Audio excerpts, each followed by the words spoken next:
Welcome to NFL Road and NFL Starts and Ends. I'm your host, Jacob.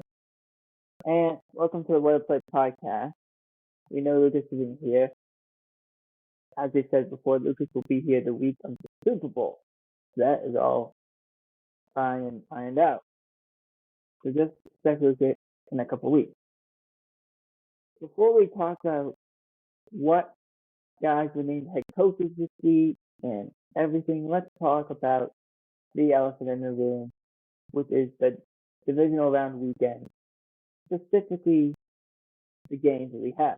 We're going to start with Sunday's game first, and then we'll roll back. We have a lot to say about the two Texans game, and I don't think it's fair for the other teams that we may miss them. So let's start off with the Rams-Eagles game.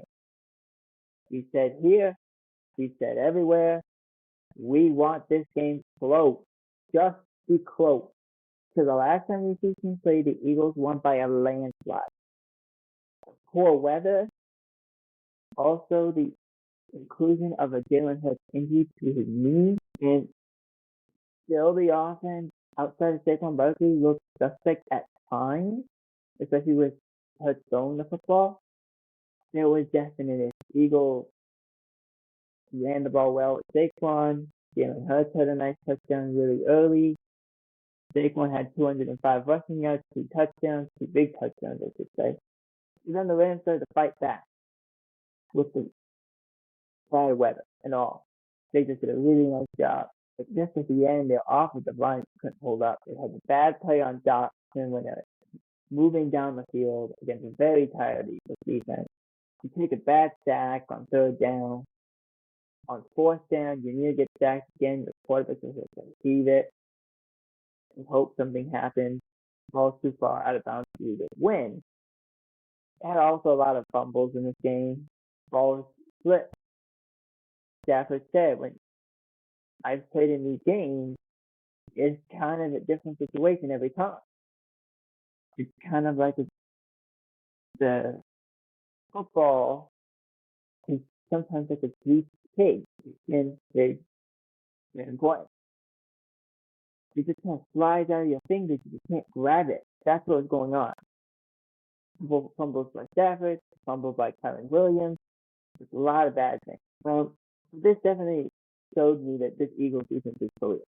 Like, Vic Fangio's doing an excellent job doing everything he can possibly do with the people that he has at the top level. It's very impressive.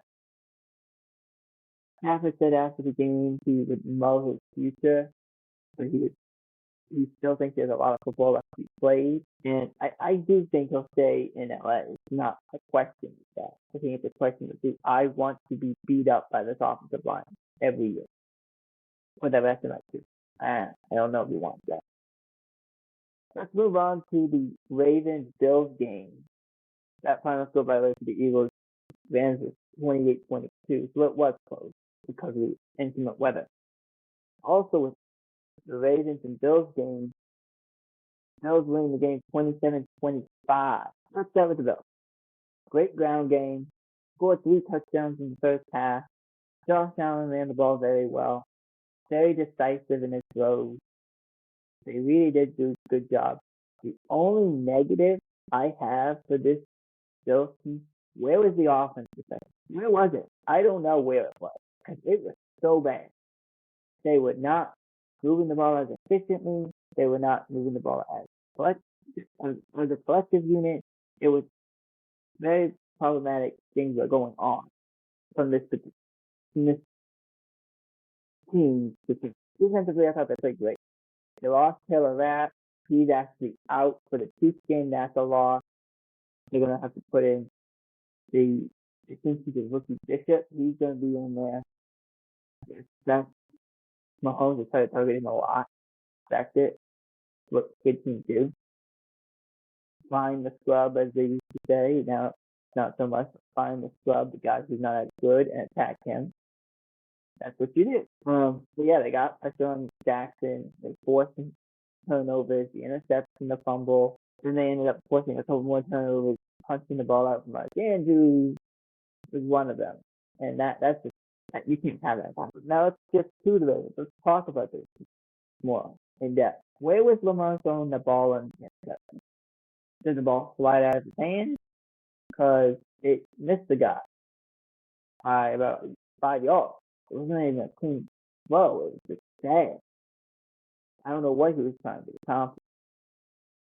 A fumble is a high snap. He brings it down. He then tries to do his Houdini thing, and the ball slides out of his hands, and Von Miller recovers it and brings it back 40 yards. Like, that's what they did. It was not that it was so shocking. It was just, you saw it with your own eyes. It shows that this Ravens team is kind of in a position that they've been used to for the last 6-7 years with Lamar Jackson, where they can win games in the regular season.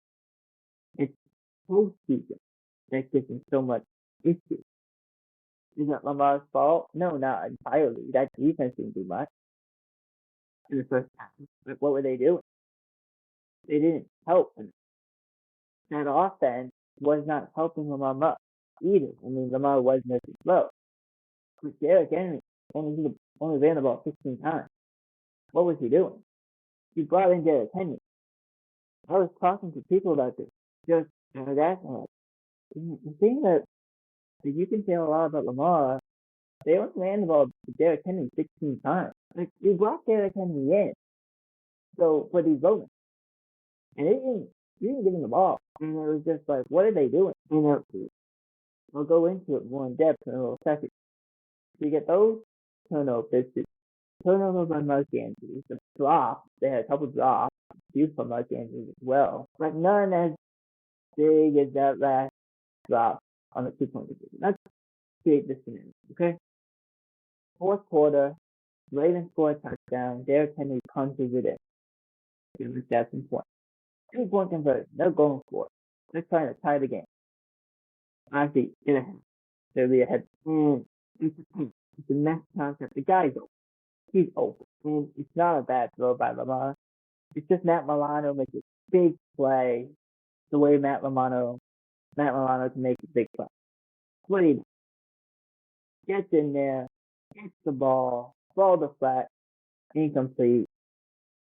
Ravens are still down 1. Now, on that play, the reason I was upset about it was because Lamar is back there. Derrick Henry is back. They motioned Derrick Henry out to the flat. This is Derrick Henry. He's not really a threat if he doesn't run the ball. He's not a pass catcher, really. It's not his skill set. And he's out there. For what reason? I don't understand it. You also have Lamar Jackson. Why wouldn't you run it? Very important. The second difference of it, the Ravens need a drop. They need a touchdown and a 2-point conversion to tie the game with 1:30 left. They are able to accomplish. They scored a touchdown, 2-point conversion. Here we go. And you do the same thing. Motion Derrick Henry out. Lamar drops back. He ends up rolling out to his right. Mark Andrews is basically the only guy on a route because the other two are going to block. And it's a soft toss to Mark Andrews in which he drops. This is what it is. You've had two situations, 2-point conversions. When the Ravens decide to throw the ball, both times, it's incomplete both times, and they lose the game by 2. If we're going to talk about this, we're going to talk about Lamar's greatness. This is what it predicates on. It has to predicate on. You've got to be big in the biggest moment that you have. You have Derrick Henry back there. Run. Give it to him and let him go. Let him push the. You have a great offensive line. Let him push 2 yards. Let Lamar Jackson run. Let him push 2 yards. Why did they decide the best course of action was to throw the ball on both times? Because they were open. I mean, I guess they were. They were open. But it's problematic. You brought in Derrick Henry for this purpose. For in December, in January, and potentially in February, you would hand him the ball and you didn't. This is not, we don't have a ground game. This is, we don't want to have a ground in the biggest moment. We want Lamar to throw it. This is like Jimmy Garoppolo with the 49ers a few years ago. Jimmy Garoppolo was in the NFC Championship game. He threw 9 passes. He won the game 3 times. He didn't have to throw the ball. Everyone made fun of he only threw the ball 9 times. We said it. We threw the ball and that's Super Bowl. They didn't. They wanted to throw it 30. Not Jimmy Garoppolo's ability. Let him throw the ball 15 times, 20 times. That's just not 30 times, 40 times. And they lost because they tried to do that. Brock Purdy, same thing. Why are we asking him to throw the ball 40 times? Let him throw the ball 20 times. He got a good ground game. He got the pass. Hand him the ball. Why didn't he? Because they want to make the quarterback look good. Not the running back. In the biggest moment. No one's going to say a big thing. You won the Super Bowl. You're the quarterback. Like, you obviously get respect. That's what they did. Same thing here. But this isn't just a quarterback that can throw. This is a quarterback that can run. So why you chose to not run it with Lamar Jackson or with Derrick Henry makes no sense to me at all. It just doesn't. And at that point, they have to go for the onside kick. They don't get it. To watch when a team does that and they lose plays on. I do appreciate that the Ravens did hold and keep say yes, but Murphy does. I wouldn't be here without Murphy. I wouldn't still be coaching without Murphy. That's what I was saying.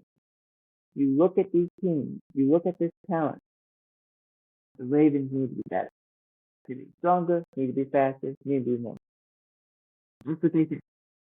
If we don't do enough, what it is. And that's the frustrating thing to do. They do that all. This is fun. That's what I'm saying. The Ravens are too good to make those mistakes. That's back on coaching.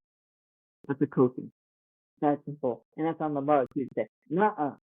We've been in these situations before. We got Derrick Henry. We got the king in the backfield. You got me. Let's go. That's what has to happen for them too. And I was just finishing the text message. Okay. Moving on to the Commanders Lions game. Well, we said it was going to be a shootout. That it was a shootout. Just interestingly, what team was going to do more of the shooting. And that ended up being the Commanders. They did a great job. 42 points scored in the second quarter by both teams. It was the highest scoring first quarter, or highest scoring quarter in a playoff history. The Lions offense is built to score fast. But they're not built to give their defense a break.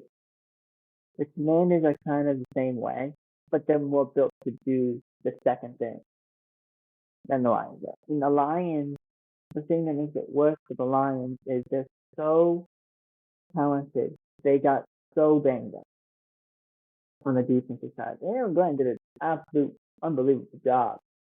Like, they had 11 or 13 defensive players on IR of 15 or 18 players on IR, and nearly all of that is either a starter or big rotational piece that you have playing.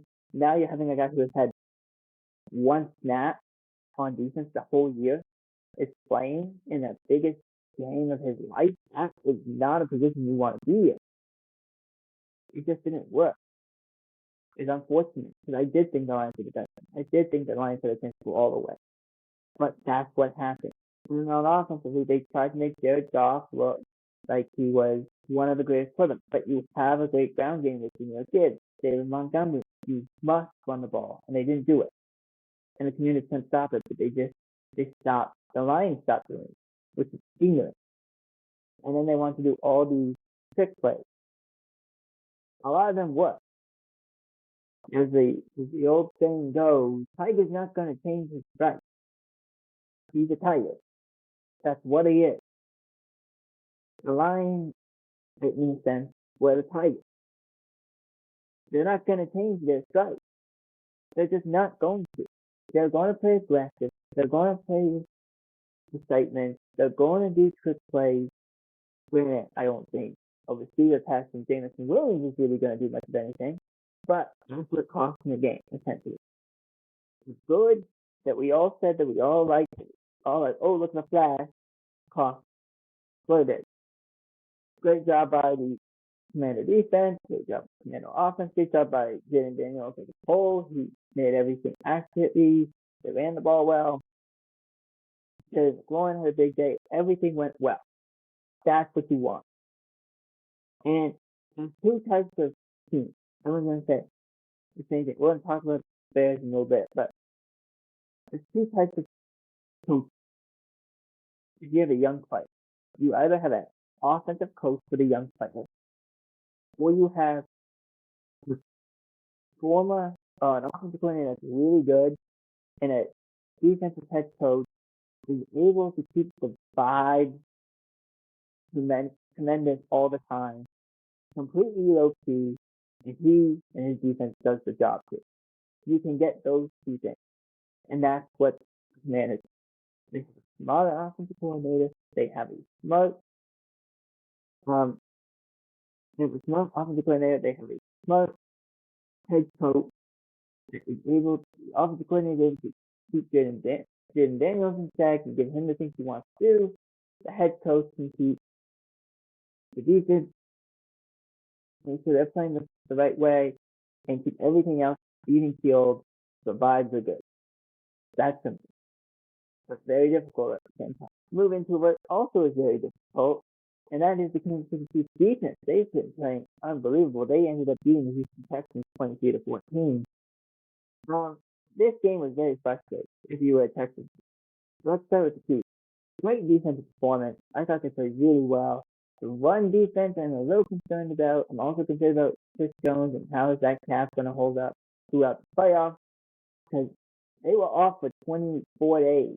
And Chris Jones, I believe, was off for 28 days. And that calf grabbed him again. He was able to continue to play, but a couple of times they had to go and try to relax that muscle a little bit more.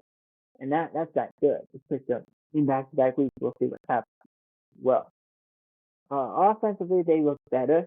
I will say the Chiefs they did look better. Better in the red zone, better in the course of the field. They just still inconsistency. Still the inconsistency of their offense. It drives me crazy. You can't just see Mahomes. You can't just see the ground. And the team that goes against the Bills, they know how to stop that better than anybody. That's you're gonna have to figure out a way to win the game by an offense that doesn't just consist of Patrick Mahomes making unbelievable throws. And doesn't just consist of Travis Kelce turning back to his 2013 self in the front. Can't have all needs to come from somewhere. I'm gonna skip to the Texans a little bit. A lot of things happen. Let's start with this. The Houston Texans were very similar to the Lions, destroyed by injuries in a certain spot. Wide receiver, you lose groups into this because Nico Collins gets injured early in the season. He has a hamstring. But you're okay. You have Tank Dell and you have Stephon Diggs. Stephon Diggs goes down to his ratio. But it's okay. You got Tank Dell and he goes back. Then Tank Dell goes too long. Now it's just Nico. It's just all they have to cover. Because they didn't really use all that much.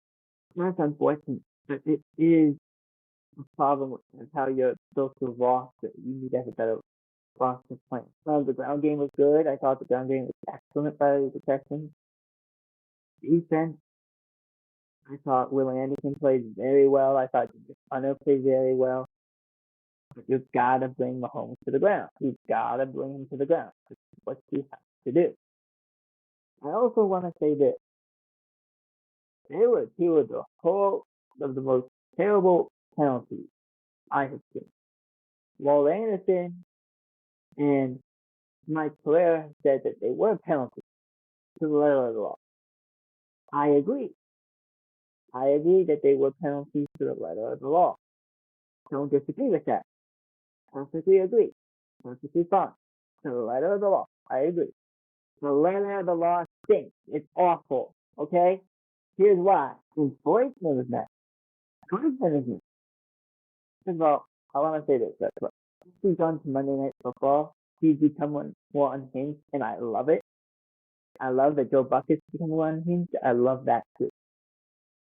I think he's completely right, Poison. I think he's completely right with what happened. So first one, Will Anderson hits Mahomes. The third down, Mahomes misses the third attempt. He gets hit. There's a flag blocking the pass.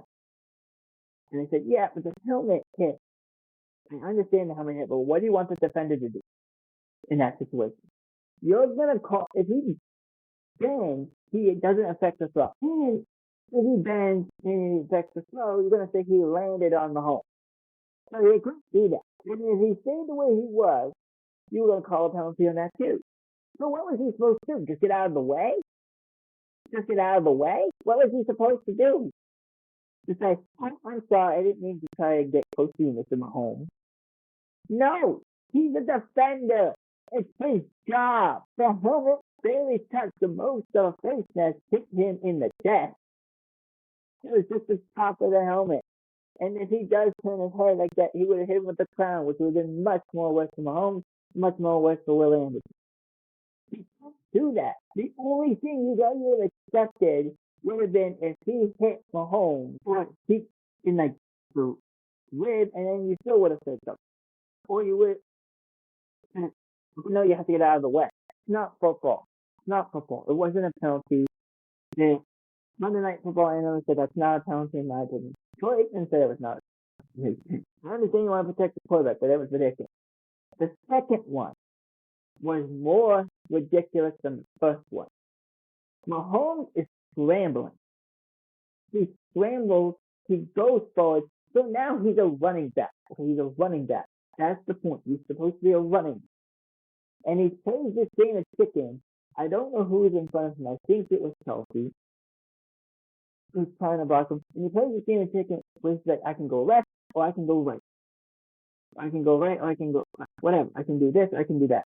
And he decides to go left. There ends up being two Texans players right there.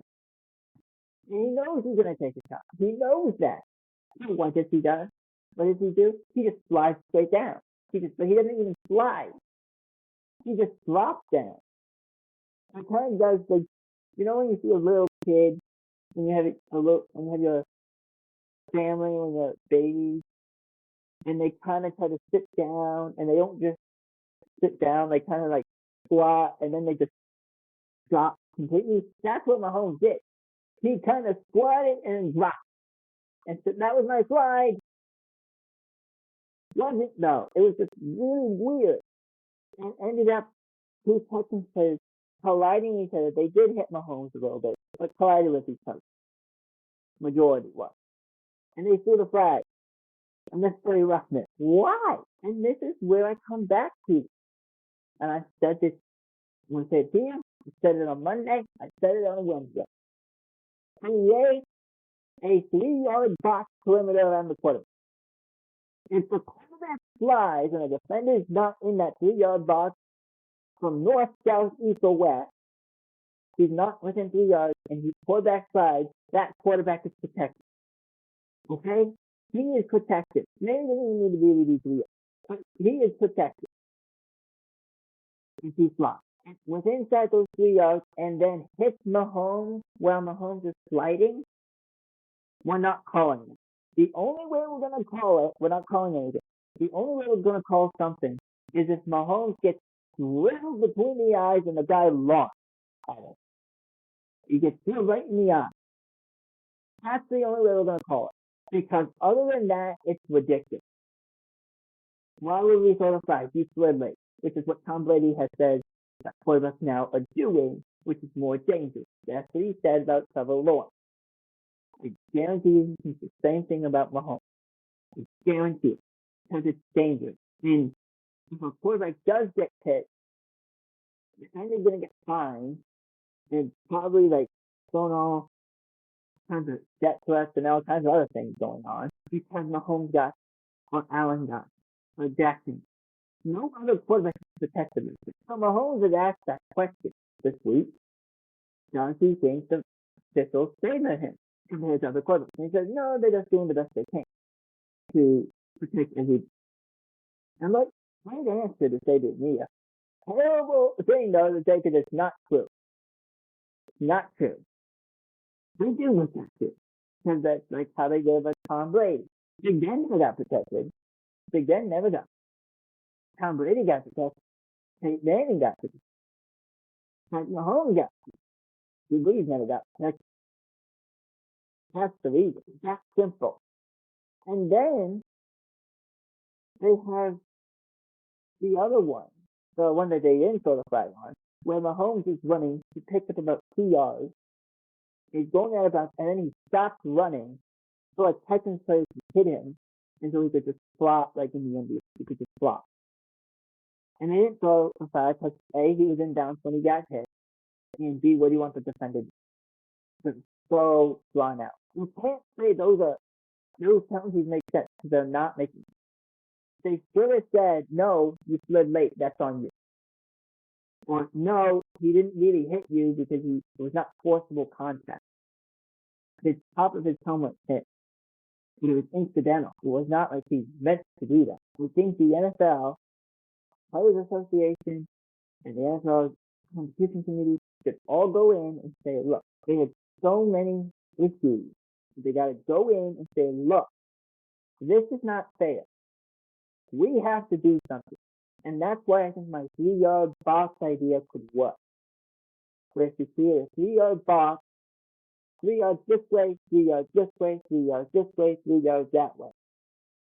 You create a box, and if the defender's inside the 3-yard box before the quarterback is sliding, you don't protect the quarterback. The referees can't protect the quarterback unless he gets drilled in between the eyes. And if he's not, we're not doing that because he slid late. We can't protect the thing. I want to say what Tom Brady said before we jump off this topic.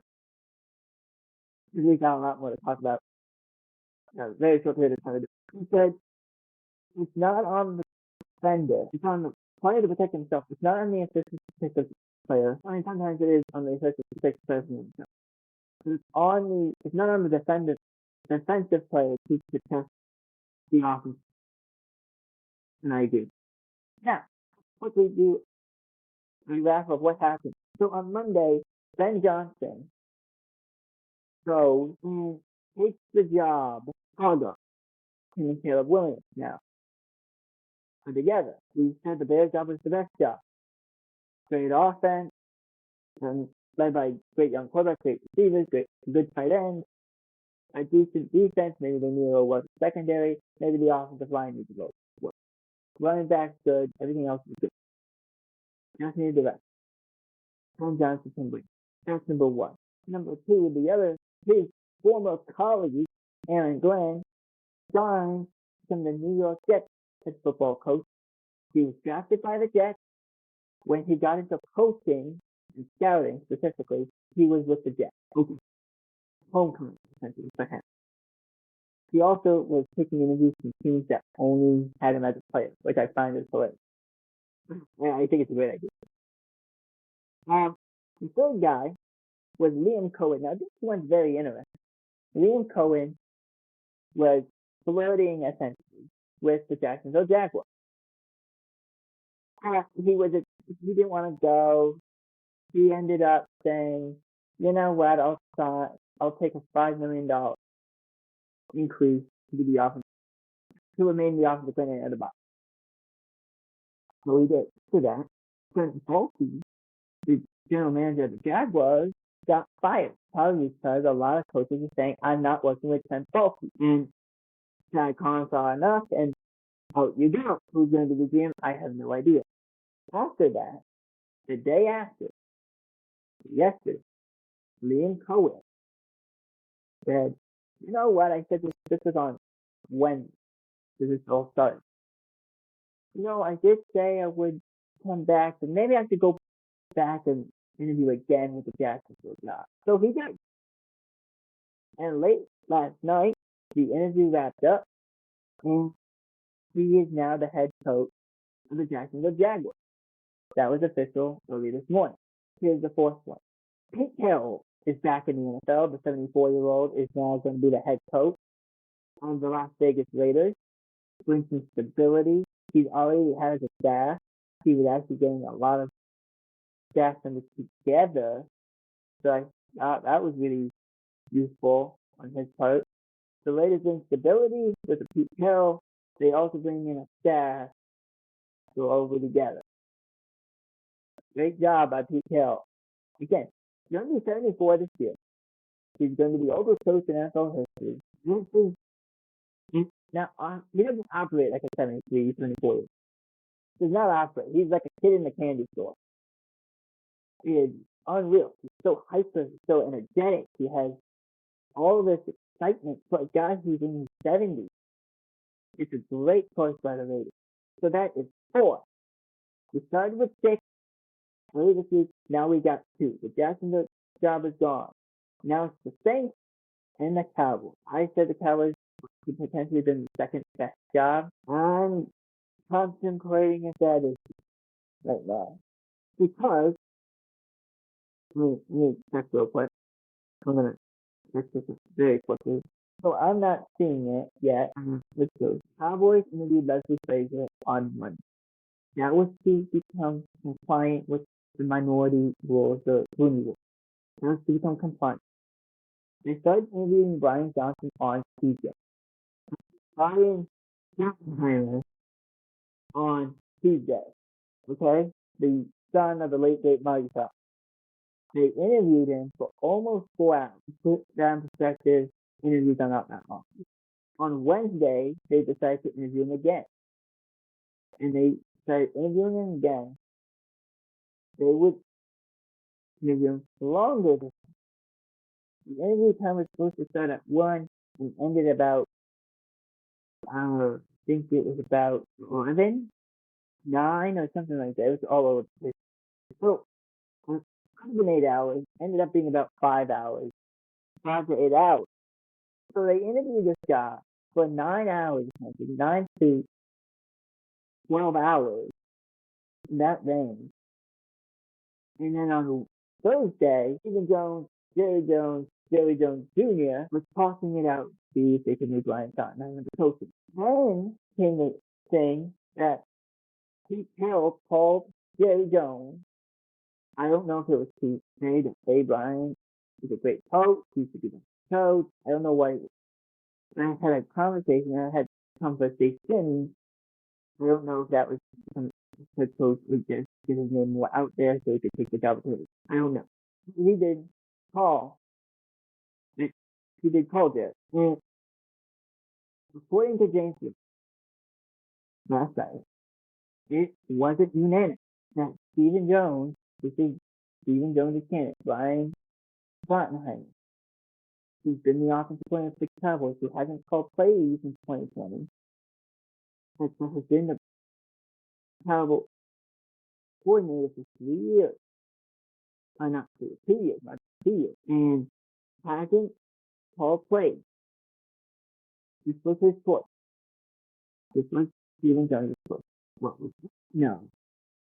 Was that? And we didn't know this was also Jerry Jones Jr.'s choice. This was Jerry Jr.'s choice as well. The only guy this isn't the choice for is Jerry Jones. So it was not unanimous. It was kind of like if he just wanted to win. Well, no. I'm the father. I have 2 kids. Therefore, my vote counts like Cleveland. That's what's going on. And if you look at Twitter today, I've been looking constantly with John something very little to saying we're trying to see a staff forward to make it look more cute. And it's nonsense. It really is. I don't understand this team. I don't get it.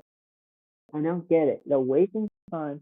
They on their wheels for 8 days when they could have interviewed Aaron Glenn, Ben Johnson. They chose not to. In the end of this week, they could have interviewed Ben Johnson. They chose not to. They could have interviewed Aaron Glenn. They didn't do that. They could have interviewed. They still can interview Todd Monken. They chose not to do that. They could have interviewed Pete Carroll before this. They chose not to. They could have interviewed anybody. They chose not to. Outside of the four guys they actually interviewed, with Sala, Leslie Frazier. Those are the people they've interviewed. And I hate this process awful. To the point I posted on my Twitter, on my ex feed, there's an old scene from Family Guy. Huey is lying on the floor in his pajamas because his bed has been destroyed. And he just says over and over again, I hate it here. I hate it here. I hate it here. That's what I posted. I hate it here. Where we do this every time, and it's like there's no understanding. And the Cowboys may not hire a coach until next week, or a week after, or a week after, or a week after. They haven't interviewed, they didn't interview Pete Carroll. We talk like, oh, well, we might interview Deion Sanders. They haven't done it yet. And if they don't, he'll be in Texas. He's been in Texas, actually. But he'll be in AT&T Stadium tomorrow for the Shrine Bowl. Harry knows he's a marketing company guy. That's how he operates. So therefore, he guarantees you that talk. Won't be necessarily interviews, but the dumbest process ever. No other team operates this way. It's completely bullshit. Completely bullshit. They do this every time. When they hired Mike McCarthy, they did it last time. They said Mike McCarthy was the best coach. No. They didn't hire Marvin Lewis. So Marvin Lewis is going to be the head coach of the Dallas Cowboys. He wanted Hugh Jackson as the offensive coordinator. The Cowboys said Kellen Moore as the offensive coordinator. They said, no, we want Kellen as the offensive coordinator. We don't want Hugh Jackson as the coach. Marvin said, well, that's the only way I'm going to do it. That's why Marvin Lewis didn't get the job. That's why Mike McCarthy got the job. Because Mike McCarthy says, I'll take Kellen Moore. And then he nudged Kellen out anyway. So he can't have the job and have the glory team. That's what happened. It's that simple. You want a direct answer, that's as direct as it gets. You heard it here. It's not first, it's not second, it's not third, it's not fourth. But you heard it here. This is how it happens. It's frustrating. I don't understand why they do this. And the Saints, I don't know what the Saints are doing. I think the Saints are just waiting to see what happens. I don't know what they're doing. I have no idea what they're doing. But it's the most ridiculous thing. I guarantee you Saints fans are like, I hate it here too. I don't understand that. I don't get this. It makes no sense to us. I don't know how to explain. It's so dumb. Now, let's go back. There you go. Let's move on quickly to the great news. Patriots, Jabril Peppers was acquitted in his trial today, so he is released and free to go. But I actually thought, I didn't think anything of it prior to what was going on. Honestly, without paying that close to I apologize for that. Let's see if I can. Yeah, there we go. See, this is the title of the Rooney Rule, by the way. Rooney Rule runs its course in the 2025 cycle. It closes flaws because people are not. They're saying, well, we want to hire this guy, but we got to comply with the Rooney Rule. So let's just bring in people who aren't going to be head coach candidates anyway. We'll just bring them in to be satisfied. Moving on to Houston, the Houston Texans. They have parted ways with team president. They parted ways with three people over the course of the last 24 hours. And surprisingly, they have announced that Greg Wilkinson they have parted ways with. Going on and said, we want to thank Greg for his contributions to the organization. He's been with us, been the president since 2021, and all that. So Wilkinson's out as team president. And I said three to the other two. Well, Bobby Slowik, the offensive coordinator, and grab the names also. So Bobby Slowik, who is the offensive coordinator, not really fair to him. They have some offensive line issues. That's problematic. They also fired their offensive line coach this time. They should find his name, Chris Foster. Foster, I understand. The offensive line is bad. They had so many injuries. What is so that's kind of that look. So Slowik's out. Clemson's out as president. Slowik's out as OC. And Josh is out as offensive line. That's covered. So let's get into the games of this week.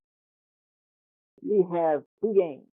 Let's start with the first game, Commanders Eagles. Now, it is still at -6 for the Eagles. The over-under is 47.5. Last time these two teams played, Washington won an amazing fashion. I think they will continue to win and win to the Super Bowl that they have not been to since 1991. I think the thing that concerns me about the Eagles is if Jalen Hurts can't run, Jalen Hurts back at practice, King Jordan's back, he's back, and he was there, Tyler Goddard is there, he has an ankle injury, he was okay.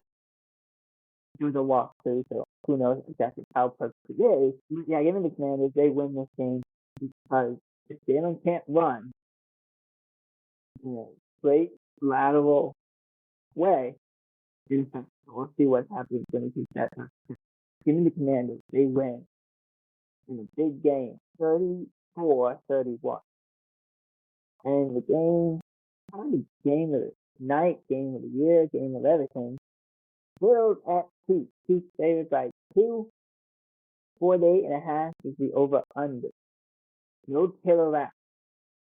That's the pressure that the Texans put on Mahomes concerns me about this offensive block. The defense has AJ Epinesa, Ed Oliver, Von Miller going right there, Merlin Street, and sitting Mahomes. That's terrifying thinking.